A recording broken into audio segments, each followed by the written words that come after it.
So in this market, we know is really tough and it's hard to find talent. What recommendations do you have for people that are struggling to fill their positions? So, again, what do you need the person to do? What areas are you open to crossover skills? So that, okay, these are the minimum things that I need the person to have done. And then, first of all, if you have to really determine from a talent standpoint, are you going to do all that in house? Are you going to be open to external partners? A lot of companies don't want partners; they want vendors, they want resume pushers. But if you're going to do it in house, you cannot. Again, just my perspective, you can't hire HR talent to do recruiting because they're two completely different things. And if the person doesn't have the ability to do more than look at resumes coming in, they don't really have the ability to source, identify talent, and then try to reach out and attract in the right way. That's a completely different skill set.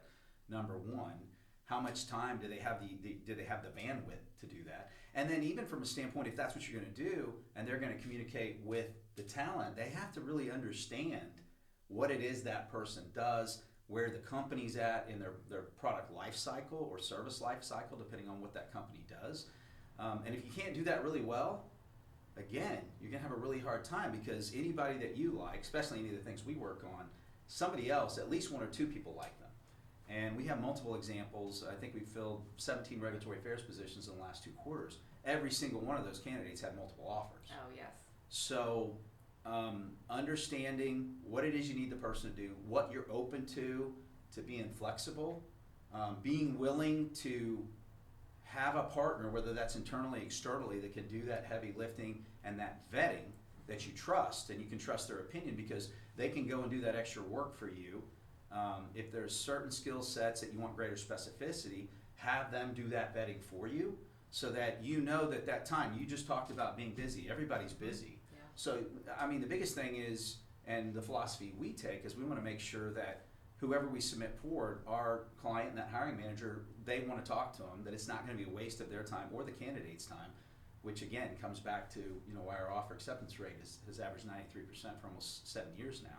So figure out what it is you need the person to do, figure out what you're open to, put a plan and a process in place to vet that, and then once you do that and you identify the right people, you have to move through the process quickly, efficiently, and communicate with them in a respectful way. One other thing I'll throw out, I see this every now and then, but look at the day and age that we're in with IT and how quickly we can get information. You cannot have a final interview.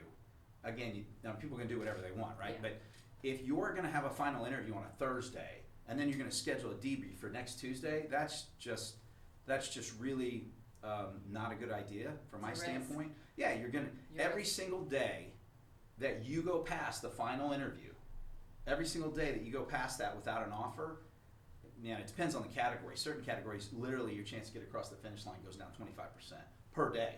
Yeah. And whoever, think of dating, right? Whoever shows more interest, and this is a very emotional process. It's one of the most stressful things in life from a career standpoint. And so once you get to the offer stage too, people get more emotional. So being able to be efficient, showing that you have a mature process, that gives candidates, I think, greater confidence that they're joining an organization that can move, that has strong leadership, and they can make decisions.